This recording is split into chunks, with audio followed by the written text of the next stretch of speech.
ಕಾಂಗ್ರೆಸ್ ಇಂಡಿ ಗಠಬಂಧನಕ್ಕೆ relevance ಉಳಿದಿಲ್ರಿ. ಇಂಡಿ ಗಠಬಂಧನಲ್ಲಿ basically ನಾವು ಹಿಂದೆನೂ ಇಂಡಿ ಗಠಬಂಧನ ಅಂತ ಹೇಳಿದಾಗ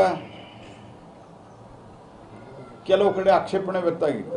ಇಂಡಿಯಾ ಯಾಕಂತೀರಿ ನೀವು, ಇಂಡಿಯಾ ಅನ್ಬೇಕಂತ. ಲಾಸ್ಟದ್ದೇ ಇಂಡಿಯಾ ಅಲೈನ್ಸ್ ಅಂತಿದ್ರು. ಲಾಸ್ಟ್ ಇರೋದು ಅವ್ರದ್ದು ಅಲೈನ್ಸ್.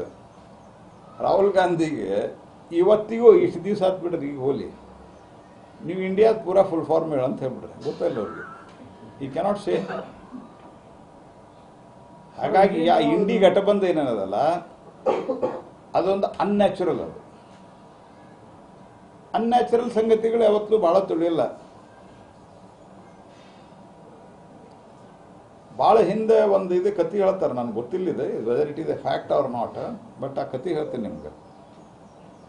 ಇಷ್ಟು ಇನ್ನೂ ಬಯಾಲಜಿಕಲ್ ಸೈನ್ಸ್ ಇಟ್ಟು ಅಡ್ವಾನ್ಸ್ ಆಗೋಕ್ಕಿಂತ ಮೊದಲು, ಅಂದ್ರೆ ಜಿಯಾಲಜಿಕಲ್ಲು ಇವೆಲ್ಲ ಸೈನ್ಸು,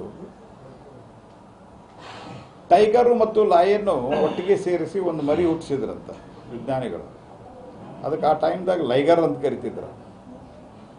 ಆ ಲೈಗರು ಆ ಟೈಮ್ದೊಳಗೆ, ಈಗೆಲ್ಲ ಭಾಳ ಅಡ್ವಾನ್ಸ್ ಆಗಿರ್ಬೇಕು ಈಗ ಮೆಡಿಕಲ್ ಸೈನ್ಸು. ಆದರೆ ಲೈಗರು ಅದು ಅನ್ಯಾಚುರಲ್ ಇದ್ದಿದ್ರೆ ಸತ್ತು ಹೋಗ್ತದೆ.